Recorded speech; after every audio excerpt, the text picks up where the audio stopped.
Hello, everyone, and welcome back to Prose Notes, a graduate writing podcast. It's been a hot minute since I've been on the mic, but it's Nolan, and I'm back, and I'm glad to be back with you all. Today, we have a really special guest, and that is because if you're a graduate student like me, you've probably wondered what's going through, your instructor's mind as they've given you commentary on your papers or whatever project it is that you're working on.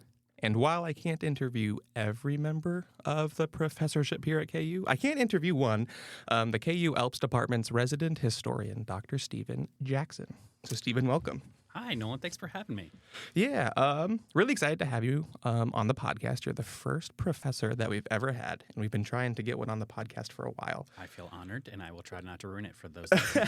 For anyone else who might come after, I'm sure things will be just fine. If you could you just introduce yourself to all our lovely listeners? Sure. As you mentioned, I'm in the Educational Leadership and Policy Studies Department. It's my second year at the University of Kansas. Before this, I was about 10 years at a small liberal arts institution, and my background is as a historian, raised in a sort of pure history department. I think in graduate school, I never talked to non-historians. It was just like very insular department. And then I went to a liberal arts college where I was the history department, and if I wanted to have friends, I had to talk to people outside of that. My research interests, I was sort of trained as a historian of the British Empire, but then sort of asked a lot of questions about settler colonialism that I found it really easy to answer or useful to answer through the lens of education. And so I kind of fell into the history of education that way. And there's so many really cool things to learn, and I think there's some really interesting avenues that remain to be explored. So I've got 3 books on that, those various subjects, the first 2 of which were really on British settler colonialism in the mid-20th century. More recently, in part because of COVID and I couldn't go to archives anymore for a bit, I've turned my attention a little bit more to sort of imperial worldviews in American education as expressed especially through world history. And this is something that actually kind of emerged through my teaching, because I would be teaching these classes on world history, and my students would come and I knew they had taken world history classes before, but they didn't know the world history that I knew as a scholar. And I kind of started asking, well, what's going on at lower levels, at primary and secondary education? So that turned into a book in 2022 on sort of the development of world history, which has its own sort of fascinating story. And at KU, I made the jump because I finally get to teach things that I actually research. Yeah. And I love the department. ELPS is a pretty interdisciplinary department, but gives us a lot to do. But my teaching focuses on a lot of different types of graduate students, EDD students, PhD students, master students, all of them pursuing, they have different goals for the similar classes. And so I'm as you said, I'm kind of the token historian for the School of Education. Yeah, it's interesting. And I guess I had known a couple of those things, but not all of those things. So that's really interesting to hear about. And part of what you mentioned is I think why I wanted to have you here is because of all the people in ALPS who are all lovely, wonderful people. You've got probably the most experience teaching undergrads, especially, and then also being able to translate that into teaching graduate students as well. So yeah, we're here today, as ever on this podcast, to talk about writing and your approach to writing. And so, yeah, I think, too, in this conversation, we talk about this as a graduate writing podcast, but if you talk about undergrad, I think that's totally fine. It is kind of this realm of higher education, I guess, is what we're working with. And so one thing, and it's actually not on the interview questions I handed to you, I'm just curious, do you have a writing project that you like the most, or some type of writing? Is it the books that you write? Is it if you write an article for the Chronicle of Higher Ed or some, other history blog? I don't think there's one thing that I would say I prefer over another. I think the older I get and the more I do writing, the more I just appreciate the different challenges that each and every writing project presents. There's something to be said about a book project that takes you years to do, and you'll spend just months in a room by yourself, the only person in the world thinking this stuff, and then eventually it turns into this magical thing. And there's something totally wonderful about feeling and seeing your book for the very first time. There's nothing quite like that. So I guess that would probably be tops of my list. But also, I love it when an article comes out that's very sort of practitioner focused, and a teacher will read it and say, "Oh, hey, that's great. I can do something like this in my classroom. Thanks so much for that advice." And for me, those are sort of 2 very different experiences of what your writing does in the world, both of which are enjoyable, but yes, very different experiences.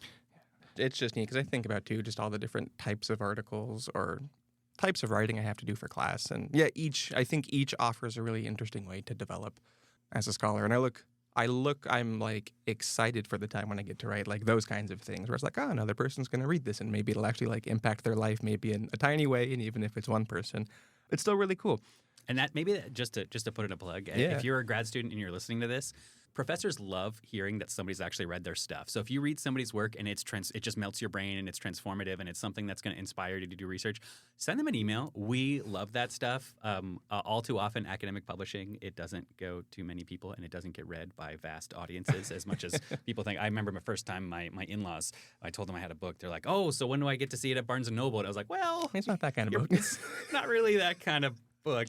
A very difficult conversation. So if you have that inspirational book or reading, send them an email. We love that kind of stuff. Yeah, and I think that's a great. That's a piece of advice I've also heard, I guess, from ALPs of like, even if you're like going to a conference and you've read a paper, it's scary, but you can cold email a person, and academics are nerds, kind of like all of us. So yeah, just email them and talk about their really cool writing, and you'll make them feel, I imagine, pretty happy or special. And then you can start up a conversation and hopefully have somebody that now, like a contact that A you network. know. I mean, so it's professional, but it's also just like, I mean, this is the life of the mind, right? Yeah. The Republic of Letters. We're just nerdy people across vast distances talking to each other about super nerdy stuff that we're into. Yeah, no, I think it's a really good a good point to raise, because it can be intimidating too as a grad student. And like, yeah, it's like, oh, like I want the people, like when you read my term paper, I don't want it to like melt your, I don't expect it to melt your mind, but I hope you're like, wow, you did good. So yeah, no, it's nice, I think, to reward. I don't know what the word is, other people's writing like that. That's a really good point. So to that too, another reason I wanted to talk to you about this is honestly because of the experience I had in your History of the Culture Wars in Education class that I took. Gosh, this time last year? Was that in the fall? That was and that was the first class you taught here on campus. And so, yeah, it was cool. It was, I mean, your classes are pretty standard. There's a term paper at the end, kind of a 16 to 20 page-ish one, kind of your typical term paper for this kind of area of scholarship. And so this was actually, though, you were talking about the first there were two like longer essays that were part of the class.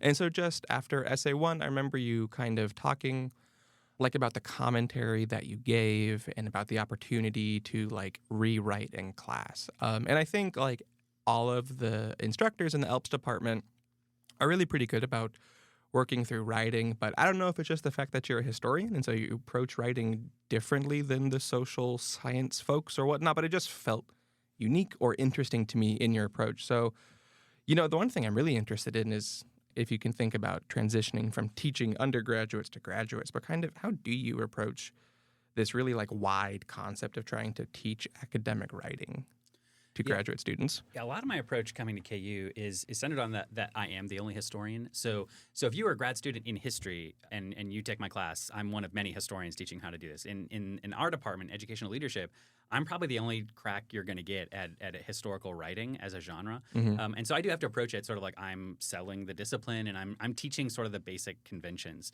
So in that sense, it's actually in some ways not all that dissimilar from how I'd approach it with undergraduate students. It's at a more advanced level and a faster pace. And so those things, and you really do have to scaffold in some of those things. But a lot of my students come in and they haven't taken a lot of maybe they haven't taken a history class since they were undergrads and not at an advanced level at that point. So we have to sort of approach it a little differently.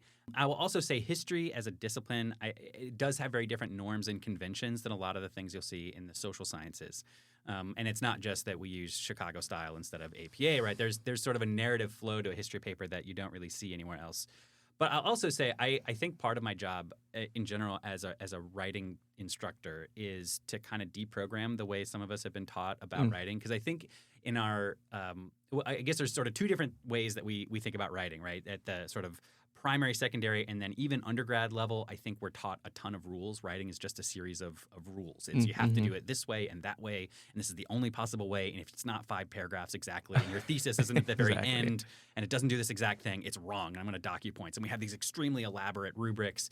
I think writing should be liberating, and I think writing should give you freedom, right? So at its heart, writing is thinking. It is an expression of our conscious mind given form in words. And we have to follow some conventions to make it sensible to other people, right? Because we can't just give formless thoughts to people. But those conventions are meant to give us structure to free our mind, right? That's the point of writing. And I think we lose the joy and the freedom in that. And I really want my classes and my assignments to give people a lot of leeway. So in all of my assignments, for instance, the prompts are always absurdly broad.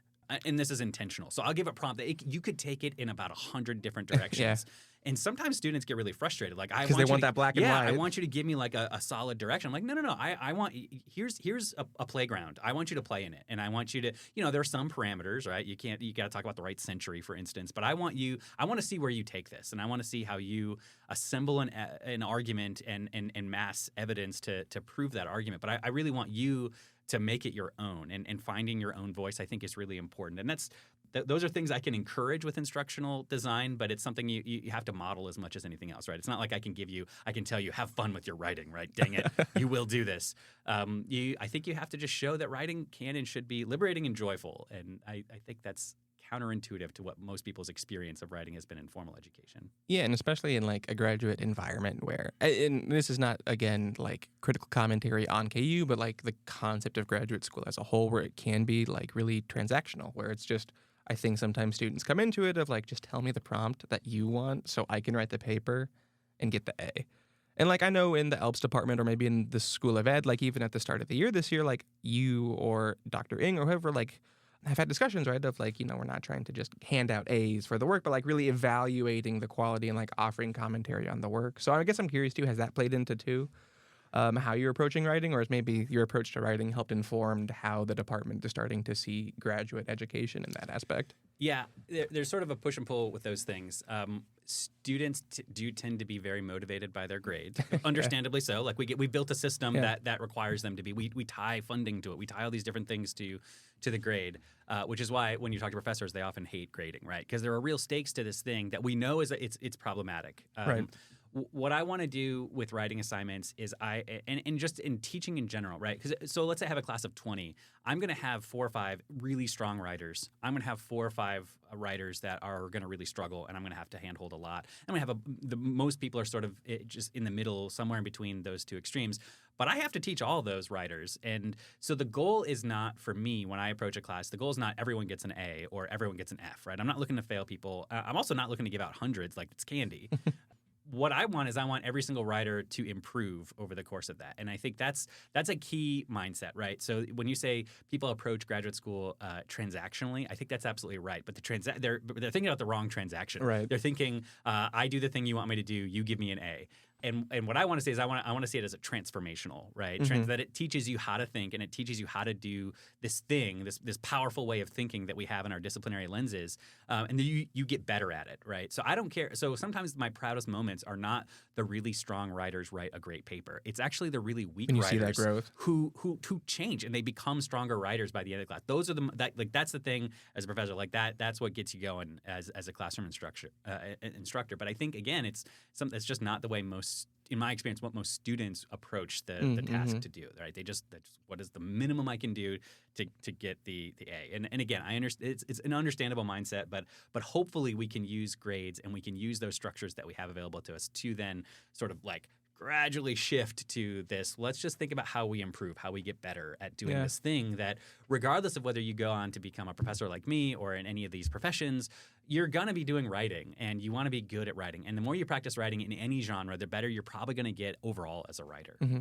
Well, and so you kind of talked about a couple of interesting things that I also wanted to ask you about, right? Like this idea that, like people come into your classes, right, at very different levels. And so I think one of the unique challenges and like this happens in the class that I teach as well, is like trying to help everyone level up their skills, as it were. And so like, thinking about the culture war class, right, we had master's students and like master's students who like were in year one, of the program, like this is their first like graduate class that they've taken on campus. And, it was a 900 level class. Like it was the tip of the iceberg.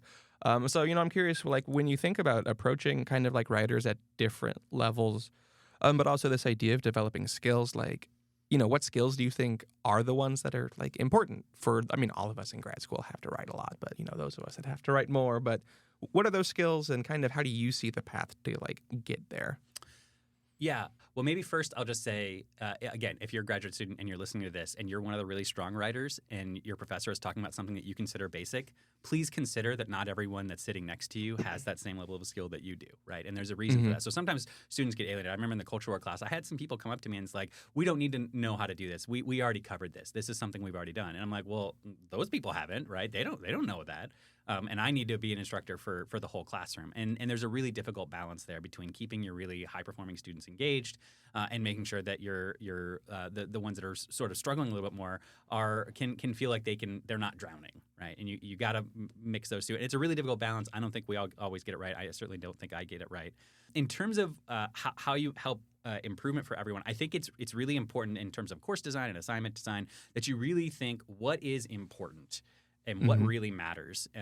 For history, the things I care about are argument and evidence, and I don't really care about anything else, right? If you come out of my class and you're better at crafting historically informed opinions and sort of supporting those with evidence, those are the two things that I care for the most. So the rubrics that I create, I'm using rubrics with scare quotes. They have 4 categories. The first is thesis and argumentation. The second is use of evidence. Together, those first 2 categories, I get 40% each. So 80% of your grade is those 2 things. And that's my way of telling students, these things matter. This is where the bulk of what I care about happens. And then the last 20% would be on organization and style. And I'm trying to signal these things are important. You need to be thinking about them and really giving some conscious effort to them, but they're not as significant as these other things. I think if you make those choices right from the start, it helps in a couple of ways. It helps me focus my feedback because one of the problems with feedback, and this is one of the reasons why professors sometimes think of it as drudgery, is because it can be really time-consuming if you let it be.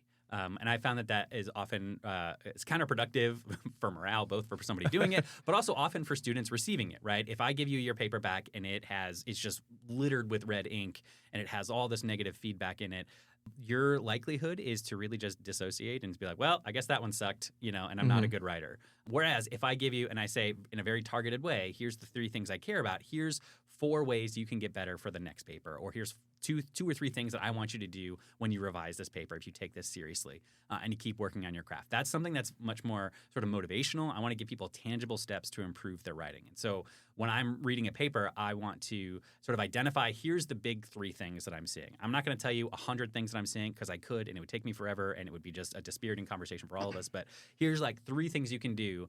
I want you to go and fix those problems, address those problems, so the next time I see your work, the smaller problems that I didn't talk about today are in your next paper. They're your biggest problems, and then we can talk about those problems. Yeah, and that idea of like kind of concentrating the effort is honestly a thing at like the Wingspan that we talk a lot about because, I mean, just we work with commentary. Like if a student, got comments on a paper and, they're not sure they can come talk to us about it. And there's a lot of them that are kind of those like red ink bombs, but like don't offer these like tangible steps to improve within the genre, within the norms of whatever type of scholarship they're conducting. So yeah, it's just interesting because having taken your class, like I can feel that. Like I know one thing that is still a bit of a struggle is understanding the historiographical argument. I think I'm improving at it, so I hope I'm meeting the goals I think so too. of everything. But like that's a type of argument that I am not used to and did not encounter until coursework with you, and like I can feel like the prods in the direction. So I guess for me, it's worked, I think, like kind of as you're hoping for anyways. I'm curious though, like within this like realm of teaching, or perhaps maybe it's better to answer a couple other questions first, but I am curious just like the challenges, like the things you find are the hardest to teach when it comes to like skill development. Or is it case by case? Yeah, it really is. It really is case by case. I think that the motivation is the biggest thing, right? If a student comes to me and they want to get better at writing, I can work with whoever it is, whatever the issue is. But a student that comes in and is just like, just give me the A, or I don't even want to be here, or you're a historian, that's not my thing, so I don't care about this. There's not a lot I can do with those kinds of things. But for so many other writing issues, whether it's argument, evidence, whether it is these sort of nuts and bolts writing stuff, right? You struggle with passive voice, or you struggle with sentence construction or paragraph organization, those kind of things. Those are all very workable, fixable issues. Yeah. And I think so part of my job is almost like, it's like a psychology job, right? Like I have to find ways to get people motivated, right? Yeah. Not only to care about the discipline, but to care about improving themselves, because that's really what we're trying to do. And we have all these really poor ways of incentivizing that with grades and all these other things that have real stakes. The goal is to just let's learn new stuff and be better. And I, it's a mind shift that I don't think a lot of us are really prepared for, and that frankly the neoliberal university doesn't really give Right. us a lot of incentive to do. So in some ways, this focus on like joy, I mean, I guess you could think of it as more like countervailing to the prevailing understanding of how universities work. But that's the thing I want students to come away with. And so in terms of how to teach that, I can't assign you joy, right? I can hopefully. It'd be kind of funny if you did. Yeah, right. The beatings will continue until morale improves, that Right. kind of a thing. I can't force that. I can hopefully model it, and I can be really excited and enthusiastic when I'm teaching the content. And then I can also encourage one-on-one conversation. And this is the other thing, that the way that I approach a lot of feedback is. So I think another thing that happens is a lot of instructors, when they're trained how to give feedback, there's this very formulaic way that we give feedback, right? Like, I'm going to write in red ink "awk" next to this, right? Yeah, It's and I've awkward. seen that comment. Yeah, a lot of people are trained that way. I try to approach feedback a little bit differently. I sort of imagine myself in conversation with whoever it is that's writing. So most of my comments aren't like, "This is awkward," or "You need to rewrite this or revise it." I'll say things like, "Well, what did you mean here?" Or you say this, but then 3 paragraphs earlier you said this other thing. So how do you resolve those two things? Or can you elaborate on this? Right? It's a series of questions designed to get people to think a little bit more deeply about what they've said and what they've written.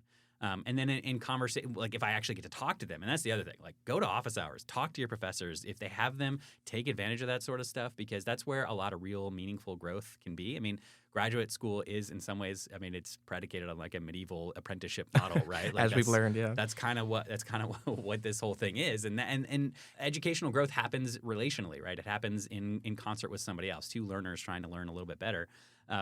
So have those conversations, and then we can flip these conversations. They don't have to be like, "Give me 2 points more." It can be like, "Okay, well, here's this thing. How can we work on this to fix it and to improve moving forward?" And you can have that same conversation with the very strongest writer in your class as the very weakest writer in your class, because we're all trying to do the same thing. I'll tell students sometimes, I don't know if I've told it in one of the classes we've had together, but like if Bill Shakespeare himself sat down in my class and he handed in a paper, I would give him some notes.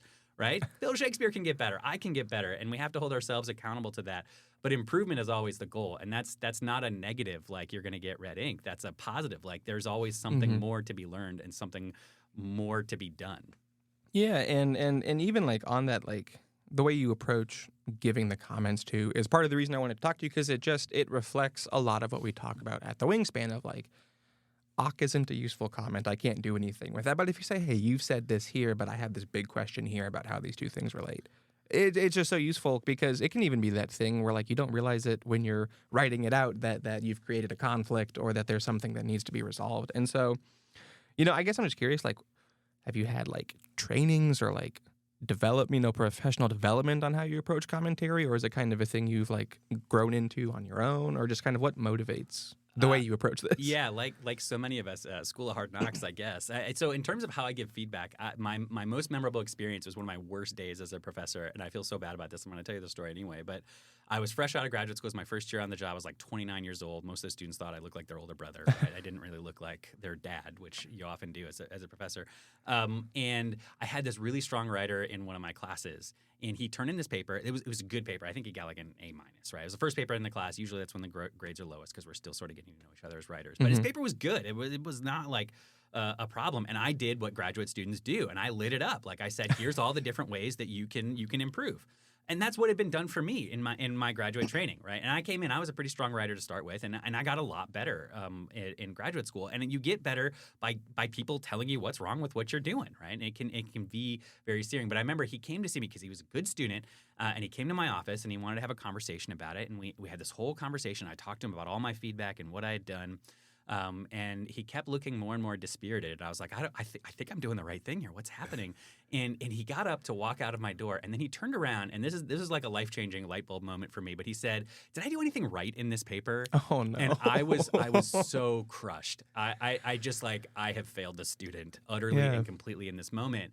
And I really needed to rethink how I did things, right? So the stuff you learn in graduate school about how to critique is really valuable. It's a powerful lens that we have to see the world. I mean, it's the stuff we do. It's the gift we can give to other people, right? But that's a hard gift to receive for a lot of people, and it takes a lot of encouragement. And I think we have to think of ourselves Get out of that just nonstop critical mindset where everything Mm-hmm. stinks and nothing is good and everything is just really bad. And we have to say, okay, all right, so here's our starting point. How do we make it better? And constantly frame things and phrase things with that sort of growth mindset or improvement mentality, where we're going to try to make things just a little bit better from here. And then always to tell people and try to build people up in this, right? If we consider writing to be this sort of relational thing, that's why you pay instructors to help you get better, right? My job is to make you better as a writer. It's not to tell you that everything you do stinks. And so I'm going to provide critical feedback. I'm going to ask hard questions, but I also want to say, hey, these things are pretty great. These are the things that are working in your paper. Or, hey, you improved this since the last time I saw a piece of your work. That's really great. Now here's this other thing we can work on. And it's really sort of a way to frame it. So I don't have a good word for that, but just being critically positive, I guess, Yeah. or uplifting and positive, I think is so vital, because it really can be devastating. And I think of the times I've gotten, you get the academic jokes about reviewer 2, right? Mm-hmm. And everyone's had reviewer 2. Now, my normal experience of peer review is that my papers get better and the feedback is really good and authentic and helpful. But I have had those peer reviewers who are just kind of stink, right? They're just really negative and they don't have much to say. And I can't find a way to get better based on their Mm-hmm. feedback.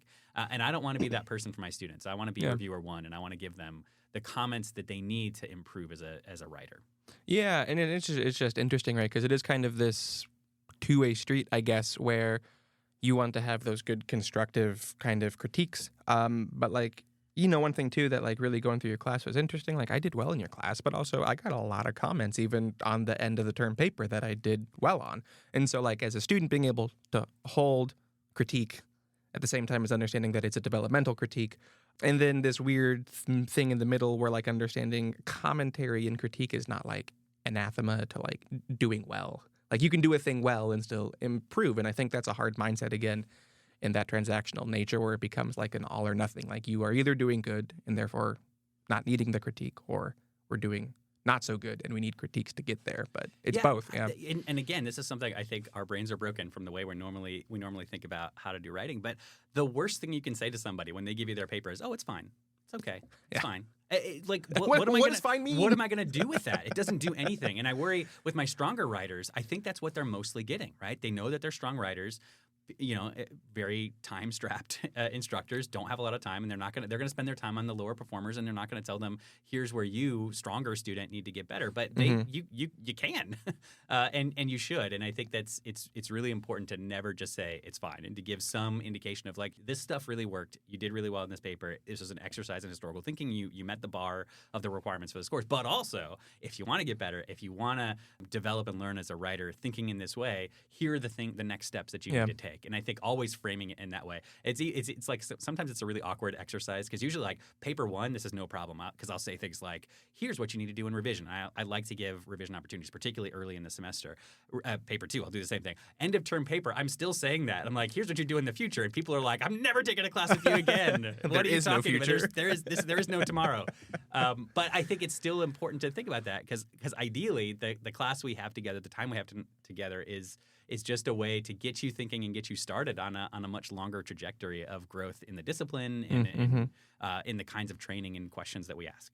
Yeah. And so, yeah, it's just interesting. It's this hard institutionalized microcosm. Like there's just so many things baked into there, but I think you do a good job of trying to cut through a lot of those weeds. And so the story, which I appreciate you being willing to talk about on the podcast, because I think that is really insightful, is thinking about like all the training that we've got. And so I'm curious, like that seems like a good example of this, but is there anything else as you think of transitioning from like a graduate student to now being responsible for teaching other grad students? Like how has that transition impacted either like your approach to writing in your own writing, or both as as a person who does teach writing? I think as a graduate student, when you become a teacher, you have to realize that no one else has the same background that you do, and they don't care about this stuff as much as you do, and they don't know as much about. I mean, so for me, I knew I wanted to be a historian. I started telling people like in the 6th grade I was going to be a historian. I was Little Steven is running around. Yes, I loved it. I would just read voraciously. It was great, and I've always wanted to do this. But then I'll encounter these students that they hate history, or they had a bad experience with history, and they've never given two thoughts about it. Mm-hmm. And I have to reach those students too. I have to forge relationships with them, and very few people have that innate passion for a discipline that I just sort of had for whatever reason as a child.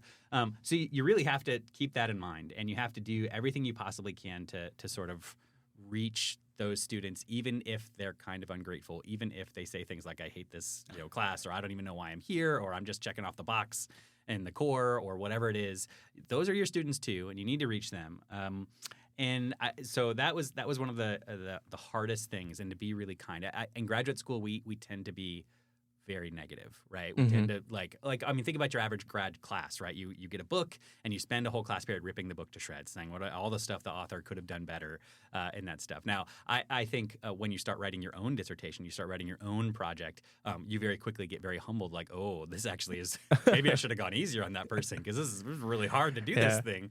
And it's not to say that that you need to then leave the criticisms behind and just accept the flaws in people's work, but also to just understand these are human beings that are putting an enormous amount of work into this. And your students, the same thing, right? They're not comfortable with what they're doing. You're asking them to do things and to think about things. And thinking is hard, right? Writing is thinking, but thinking is hard, and it's something that is painful, right? And this is why I say I want people to experience joy in writing. I do not say I want you to experience fun in writing, right? This isn't like playing a video game where you can turn your brain off and just have a good time for an hour. This is something that's going to force you to work. It's going to force you to do things that are at a high level that are really hard to do. And so I think just like coming into your role as an instructor with those things in mind, and to really sort of not, again, find a way to make the criticism compatible to and meet your students where they are, I think is a really important thing. And it's really difficult, and you're going to screw up sometimes. So also like take it easy on yourself, because when you start in these roles as an instructor, right, it's challenging. Most people in the professoriate, right, don't get formal instruction or training in writing. I certainly didn't, right? I mean, the best I got was I had some mentors who said, here's what's working and not in your writing, and I just had to apply those principles to what I was doing in my classrooms, and hopefully I had some guidance along the way. But it's not any kind of formal, like, this is how the do's and don'ts of writing. Most professors are exactly like that. So it's really hard. It's a challenge, and you will grow, and you'll grow hopefully in your own writing, and constantly, that's why at like a research university, we're constantly going and doing more research, right? Part of it is so we learn new stuff that can help the world, but part of it is also so that we stay sharp and bring the very best of what's out there to our students. And you'll start to see things when you start getting older and older. One suggestion I have is don't go back and read your stuff. Don't go back and read your dissertation, because the first thing you'll see is like, oh man, this is really not great. And on the one hand, that's very dispiriting. On the other hand, it's a sign that you have grown in the meantime as a writer. Yeah. So I was just talking to somebody who's going to have their first book come out, and I said, here's what you do. Here's the move. Okay, you unbox the thing. You have somebody film you unboxing your book for the first time. You hold it lovingly. You get all the pictures you want. You go out and celebrate, have a night on the town, and you never once open that book, because the first thing you're going to see is the worst typo in the book. Yeah, that makes sense. No, yeah, it seems like right, a lot of the conversation too in my mind revolves around the fact that like in academia, like I was actually having this talk with a pal on Twitter, because I'm still on that horrible website. Come over to where the skies are blue. Come over to Blue Sky. I do have an account. I need to be more spend more time there. But we were talking about like the process of like academia and the construction of knowledge, and it was in light of all the discussion of like, are we wasting money on like like random looking at like whatever like bugs do, and it's like valuable knowledge comes from that, and that's not what this is about. But that like review and critique are like kind of what the job is we review and evaluate knowledge as a community. But despite that, like to your own point, like so few instructors receive training in the concept of how to review and give that critique, to the point where like it becomes a challenge to talk about, because in graduate school, like you're dealing with experts in the field, and who are you to tell an expert what's right or wrong? But yet in the article peer review process, that's exactly what's happening. Like they subject themselves to that when they submit to an article.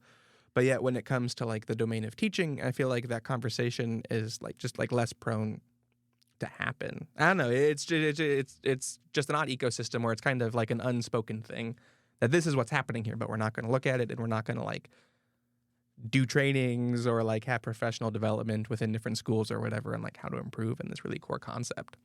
Yeah, ideally, We would do more, and in departments. So in my department, I'll be observed at least usually once a semester Mhm. by one of my colleagues, and we look at student Yeah. evaluations and we look at all these things. All of those are pretty imperfect tools, though, and they can only tell us so much. And it's a lot different than if somebody's in my classroom every day giving an evaluation, right? It's a lot harder to review and critique, partly because teaching and even writing instruction is so individual, right? What works Mhm. for me, it works for me, and it may not work for those of you listening in the same way, right? And you can maybe take some of the things that I'm saying and apply it to what's going to work best for you. And part of that's my own positionality, right? As a middle-aged white guy, I can do and say things that other people can't. Part of it's my background and training and personality. All those things sort of go into the mix in terms of how students perceive you, the kinds of relationships you can build with them, Mhm. right? And again, if we accept that education is relational, then the kinds of relationships we can have with students, the kind of healthy relationships, can be very vibrant and they can be very different. So there's not really a one-size-fits-all approach in a Right. way that when I write an article, right, I can tell you, does this article, does it do the thing, right? Does it prove the things that it's setting out to prove? It's a lot harder to assess the impact of teaching. Yeah. No, And the and that's methods we hard. have are pretty flawed and problematic. Yeah, and I know like the Center for Teaching Excellence does what they can, right? Like we have these places, and I assume most schools do to like work on these things. But yeah, it's just a hard, really broad conversation. Because to your point, yeah, it is. It is so individualized, and I teach the way I teach, and I like to teach the way I teach because I like it, and it's how I am. And so yeah, it is just a really complicated thing overall. But I think to the point of like a podcast, like opening conversations about it, I think are important too, especially because as a student, it can be tough to approach, those that you view as like higher than you because you've gone through the thing and you've reached that status that we're all trying to attain. But like facilitating discussions between students and, departments, whoever's in charge of the class, whatever, I think is a good place to start. To shift gears a little bit, though, I'm just curious, like, what's your writing load like? This is a question I've long had and just don't really know. Like, how much writing do you do in a week? How do you like find ways to remain productive, especially as a historian where you write these really long books and like have to do so much archival research? Like, how do you manage all of that? Carefully. But also, I'll say I came from a small liberal arts institution where I taught a 4-4 load plus most years and then had other responsibilities on top of that. And I had no research support whatsoever. So, like, going to KU, I'm like, oh my gosh, So this is easy. Well, I mean, comparatively, no. There's more of a research expectation than I had before. But it does seem to me like, oh, I have all this time. Like, I'm able to do some of my work during the academic year, which it was hard for me to do beforehand. In terms of how much writing, it really depends on what we count. Are we talking just scholarly writing? Because I'm writing like tons of emails every day. I'm writing syllabi. I'm writing course materials. I mean, those are all different forms of writing, and they need to be done in different ways. And you need to think about them, I think, hopefully in the same way that we consider our scholarship. But the other thing is the scholarship, which is probably what you're mostly getting at. Yeah, I mean, there's a requirement in our department for 2 articles a year. History is weird because we're a book-dominant field, and you can't produce 2 books a year, right? Or, I mean, actually, I shouldn't say that. There are some people who do, and I don't know how they sleep. I literally don't know when they have the time to do anything. But as unreasonable, most people can't do that, right? A lot of people, it'll take 5, 6, 7 years to come out with a book. And it's tough to sort of balance that. There are different expectations for different disciplines. And the way I like to think about it, though, is that all parts of the research process are involved. It's not we sort of hive off writing as if it's its own part of it, but the writing is connected to the research, and those two things should be happening. You should be thinking about it. So. Right now, I've just sort of on the ground, the initial stages of a new project. I'm looking at sort of these 19th century sources. So it's a lot of reading new secondary literature, and it's a lot of gathering sources and slowly going through these sources. But as I'm going through these sources, I'm taking notes, and I make all these notes for myself. One is like I call it side quests. These are like articles that I want to write that are not maybe the main project, but they're things that I think I'm seeing that I want to follow up on later. And I'll keep notes on. Eventually, when I get further along the line, I'm going to say, what does this look like in chapter form, right? What are my chapter ideas? What are the big aha moments? And you have to keep track of those things. So for me, I keep like an open note on my phone too. So I have Zotero. My brain is on Zotero. Everything's there. Same. But then I'll keep like this open note because I have often found that if I'm really struggling with something for writing, that I will come up with the answer not when I'm writing. I will come up with the answer when I'm doing the dishes or when I'm on like a bike getting a workout in or something like that. And you need to capture that thought at that moment or you might lose it and it won't come back. And so all of these things are sort of part of it. When I actually get to sit down and start writing, I've had all these thoughts. I mean, So one of the answers to your question is if the idea for what I want to do hasn't crystallized, I can sit down for 10 hours a day and not get anything accomplished. And I have done Mhm. this before. And it's like one of the most frustrating things that you can do. Like So, analysis paralysis almost. yeah, I would just sit down like, I don't know how I'm going to solve this problem. Like I've written this much in my chapter. I don't know what the ending to this is. And at that point, literally, I just have to get up and like, I have to clean my house or something, right? Like I Mhm. have to do something.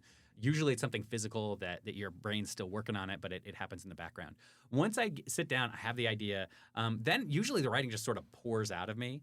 Mhm. But the way I am as a writer, like I hate my first drafts almost every single time. I never like the drafts. To me, it's like because in my mind, I'm like, I know this is the very worst version of this thing that I will ever produce. Now, it's the most important version probably, but it's terrible. I love revising though. Revising is so fun because I take this thing that I think is terrible and I make it so pretty, and it's great. So the drafting happens usually. So if I have an article, usually I can have a full draft of an article in about a week and a half once I get to writing. But then I'll probably spend at least as much, if not more, time just going back and revising and revising and revising. And I'll have a whole day just dedicated to footnotes, and I'll have a whole day dedicated to making sure the writing is clear, making sure the argument is clear. And I like set myself individual tasks when I'm revising, because one of the things I think we do when we revise is we're like, I'm going to try to fix every single thing all at once, and you're not Yeah. going to do very well at that. So I say instead, I'm gonna here's this issue that I know I've had that reviewers have pointed out before. I'm gonna look just for this one issue. This pass of this thing is only going to take that one focus. So usually I can have a pretty good polished draft ready to submit after maybe, I don't know, 5 or 6 weeks of writing once you started working on it pretty full time. But that's like the tip of the iceberg, right? Because Yeah. the real work happens when you're assembling sources. I mean, a lot of the work happens when you're asking questions, right? What is it that you want to know about? How does this extend the work that you've already been done? Have people asked it before? You have to evaluate the secondary literature. I mean, all those things are part of the same process. And some of those things are really tedious and really boring, right? If you spend a whole day footnoting, right, you want to scratch your eyes out sometimes. But the whole process is really fun. It's really fun having those moments of like, oh, this is really cool, and Yeah. somebody hasn't said this before, and I get to do this thing, right? Yeah. I just proposed this talk that I'm going to give at the Hall Center in March about this writer that people have known about, but nobody's actually like read it. So he's everywhere in the early 19th century. But what people haven't noticed is that all these American editors are like changing what his books say. So they all have the same title and the same author, but all these Americans are just like changing it because there's no copyright law, and they're just ripping it off. And it's in schools all over the place. And it's really cool. So I'm going to give this talk on this, but it's really fun to take something that we think we might know about and be able to add something to our collective knowledge. No, yeah, I think it's like just the idea of like, I mean, original scholarship. Like, I think one thing, just in the research realm, right, to talk for a little bit, I think people think they have to have the most like groundbreaking, newest, biggest, like splash in the water thing, but like a tiny thing that is cool and new is cool and new. And I think that's what's so neat, is that you get to contribute to this vast ocean of human like knowledge, and to get to be a part of that is really cool. Yeah, but your contribution is going to be like a drop. Yeah, right? exactly. I think one of the hardest lessons to learn. So when I came into college, 18-year-old me knew everything there was to know. 18-year-old me had it all figured out, knew exactly how the world worked. And then I got to college, and I very quickly became apparent that, wow. I do not. No, there's so much. And I think like learning scholarship, I mean, one of the things that like the essence of wisdom is humility, and realizing how much there is to know. And I think it's great. If you can contribute a drop to this ocean, that's amazing. It's a wonderful thing, and not many people get that opportunity to do that. And if you can do it more than once, I mean, how incredible is that? And you can keep going. And there's no matter how long you're in this business, and there are people that have written dozens and dozens of books and hundreds of articles, and they've got all the Google Scholar citations, and they can still learn things too. They don't have it all figured out, and they can still grow and learn too. And it's a really cool thing that we get to do in this business, even if it's kind of tedious and arcane to some people. Yeah, and that's the thing. Like when I work with students, I really tell them to like learn to love like the little contribution. Like you might be one of like 12 scholars in the world that cares about this thing, and how cool is that there's a community of people interested in this thing that you're interested in. And then it's your job in writing to convey that to a wider audience. And I just think that whole concept is really neat. So yeah, like when students are telling me like it's not the most wonderful project, or like it's not going to be the most impactful, I'm like, I think the impact is that it's new. And that's really wonderful. So yeah, one I'm other with thing you maybe there. to add to that is that maybe this is something I see more of in the School of Ed than you might see elsewhere, but all my students are dreamers and they want to change the world and they want to change it like right now. Yeah. And they think they can. So this paper is going to solve inequality.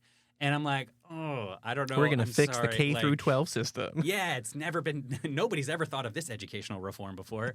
And it's like, well, except they have. And it's really hard. Like, you don't want to disillusion people and you don't want them to think that no change is possible or that their work doesn't matter. But you do have to sort of appropriately set those expectations, right? Like small changes matter so much and they can have long-term effects that maybe you don't even expect.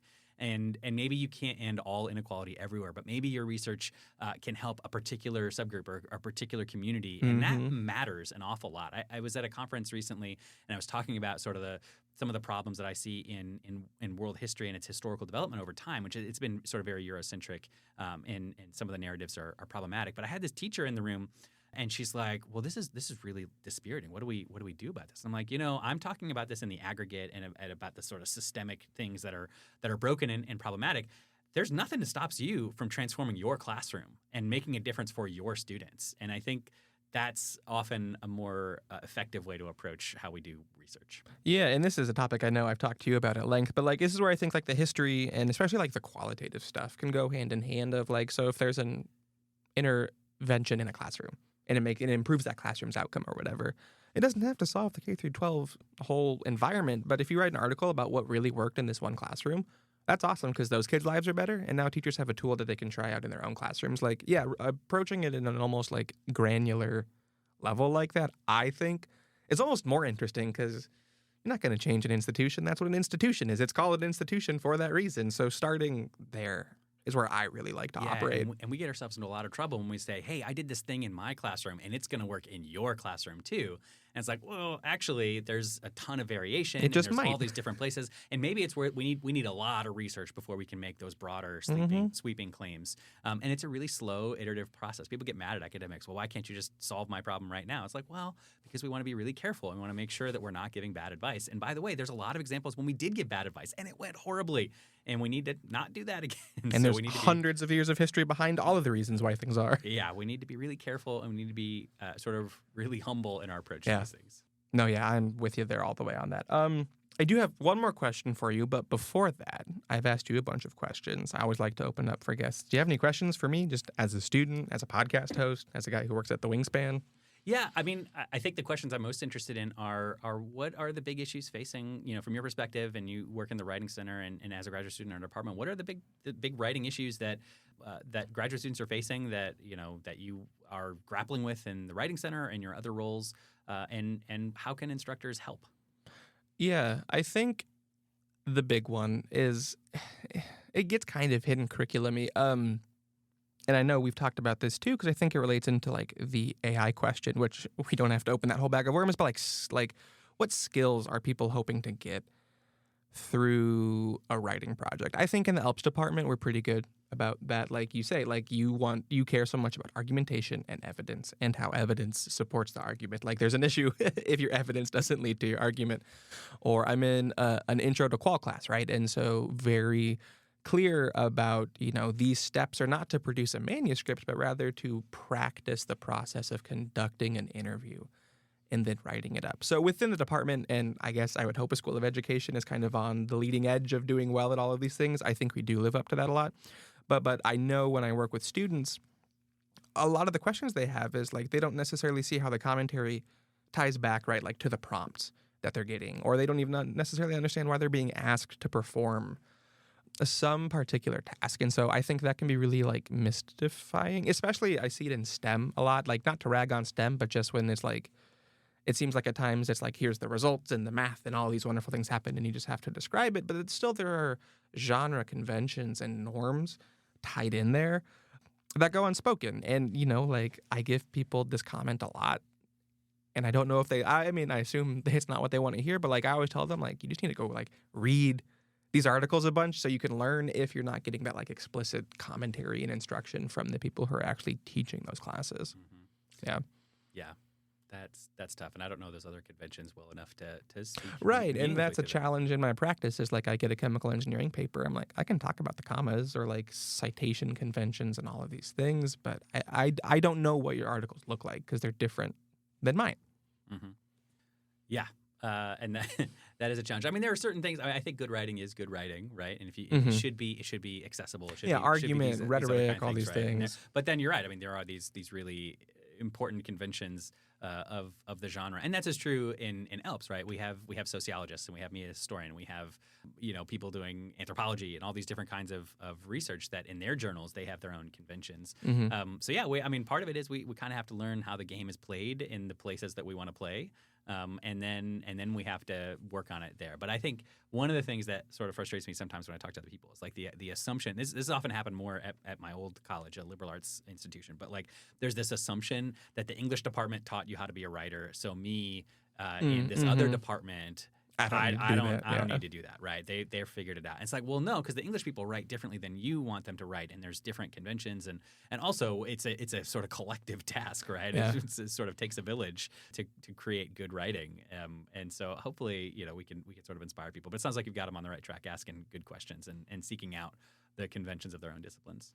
Yeah, and then it's just always those things like you talk about the joy you find in like revising a paper is one that's a joy I wish I could find and could convince to the students that come to work with me because like really like in working at the writing center has been really helpful. I don't avail myself of all the stuff that we offer as much as I recommend other individuals come to the writing center, but like I know I am better for having worked there in terms of treating writing like as a process and treating developing concepts and thoughts and ideas. Like it's all a process. It's an iterative process that needs revision to get to not some like, there's not some end version. It is a process without end. It is always developing and like realizing that because in undergrad, right? Like I came in, like I can write a paper and it's done and it's awesome.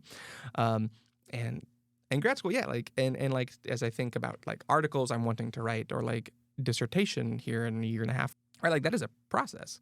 And really treating and respecting the process too is I think it's just hard to not convince, but I guess convince people of like this is just kind of how it has to be. You can skate by on a lot that's not that, but to really get to that like to your own highest peak, right? Because everyone's peak is at some different level, but to get to where you are performing as the best version of you as a writer, like really respecting the process has been a big part of like my development, even just in the 2.5 years I've been here. Yeah, and here again, I think it's a challenge by how we normally train people, right? Because if you're a talented student, I think all the way through your undergraduate years, you can probably be up at 3 a.m. Having a couple Red Bulls and crank out a 10-page paper, and it's probably okay, right? It's not your best work. I did that. It's definitely not going to be your best. As I always told students, like, I don't think this is your best work. You could probably do, I know if you gave yourself more time, you can do this. Time management is as important as anything else in writing, honestly, making sure you start early and do a little bit at a time. That goes away in graduate school, though. You have longer term projects, and I always tell students, you got to be kind to your future self, right? That Yes. you're going to be working on this project for the next year or two, and what you read today, you're not going to remember 6 months from now. You're not going to remember as much detail. So you really need to, think about long term. How do we store this data? And you're not going to want to go back and reread it. Yeah, I mean, so you really have to help yourself through this, or you're going to end up costing yourself a lot of time later on when you didn't do those things, and then you have to go back and redo a lot of work, and it ends up being an inefficient process for you. Yeah, and I was lucky, like in undergrad, like at Truman State, like a 90 was an A, so anything 90 or above. So yeah, a lot of papers I wrote 2 a.m. because I could. And I've been lucky to not have like some crash out moment here in the program. But yeah, there have been times where I've been like, ooh, that was a closer call that, I was unkind to myself in the future of like, okay, this was harder than it needed to be because of what you did earlier. And so, yeah, that's a really good point, which I think feeds into this last bit. And it's where I always like to end is just if you have any advice you'd either tell, old Dr. Jackson, like your younger version of yourself, or just anyone like entering grad school, like as it relates to writing, like what are those 3 pieces of wisdom to take us home?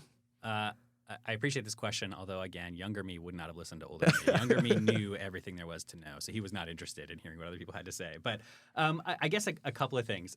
The first is the being really strategic about everything has its place, but I think we often take it too far, right? And I'll say, because I knew I wanted to be a historian, it shaped every choice I made all the way through graduate school. And I was like, I was only going to take the course with this professor or do it this way. I'm only going to focus on the things that really matter to me. And you miss out a lot. So 10 years at a liberal arts college, I started sitting. I mean, again, if I wanted to have friends, I had to hang out with philosophers and English professors and all these people Not the philosophers. that are not well. As a It historian, was fantastic. I ended up teaching a class class with a philosopher, and we talked about sort of the ways that history and philosophy intersect in all these different ways, and the philosophy of history. And it's fascinating, and it will enrich what you do. And I'm not saying like spend all your time outside of your box, but it is. I think we sometimes get a little too grounded, right? And I think in the history, and I think a lot of like the history of education, right? A couple hundred years ago, people thought much more expansively about human knowledge. And we have much more powerful disciplinary lenses right now, which means we all have to specialize like crazy. But I also think there's something lost in that. And there's something that we just, something sort of ineffable about seeing how other ways of thinking can strengthen what you do. And we talk a lot about this in multidisciplinarity or interdisciplinarity, those kind of things. But don't always try to be so strategic. And I think that also with relationships that you form, right? I think of people like when you go to academic conferences and they'll look at your name tag before they decide whether they're going to talk to you, right? That kind of stuff does happen, and it's so flippin' annoying. It's like don't be that person, right? We're all in this together. And by the way, the job market's hard for all of us, and anytime one of us gets a job, it's a win for all of us. And I think having that sort of positive mindset, collaboration, that's not what, competition. yeah, that's what academia is supposed to be. And I think we do have the structures we have in place are competitive. We, there's only so many grants, there's only so many spots, there's only so many jobs, those kind of things. But community is also really important, and sustaining that community of fellow scholars is really vital, particularly in a time when higher education itself is kind of under attack. We need to see ourselves as a community in a more powerful way than I think we do. I mean, the second thing, and I won't talk too much about this because we've already sort of talked about that, but in graduate school, you learn how to criticize everything. Two pieces of advice to go along with that. One is turn that off in your personal life. Right? Do not go home to your significant other and critique. Give them a metacognition critique of their life. It's not gonna work. There has to be a moment where you're not doing that kind of thing. But also consider that we live in a pretty imperfect world where there's an awful lot to critique. That is going to be true for your whole life, no matter how much we fix. We can get to a much better place in all of our society, and there will still be a lot to critique. We have to find ways of living in the imperfect world that we inhabit. And I think graduate school in some ways kind of makes that harder because it's really easy to be like, oh gosh, this new thing just came out. I know that this is a problem, or I know this is wrong. It's hard to find the joy when you see the obvious flaws in it. I think it's much harder to be like, I'm in an institution, or I'm doing a thing that I know has this damaging past, and I know some of the things it does I really don't agree with.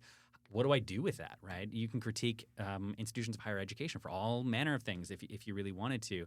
And yet they also do incredible work that really does further humanity. So I think finding when and how to use that critical part of your brain and finding ways to take that really powerful focus and direct it towards a positive end is it's really hard. Yeah. At least it was for me. It took me a long time to figure out like I need to shut this part down for now. To turn it off. Yeah. It's okay to give myself a break and just like, yeah, I'm going to go watch this action movie and it's really terrible, but I'm going to have fun for 2 hours because I enjoy Pacific action movies. Rim. That is my go-to brain off. I know they're bad. I get it. I know there's all these problems of gendered norms and all these. Like I get it, but it's fun and I enjoy it. It's robots, giant kaiju. Robots and kaiju. It's awesome. Go for it. Yeah.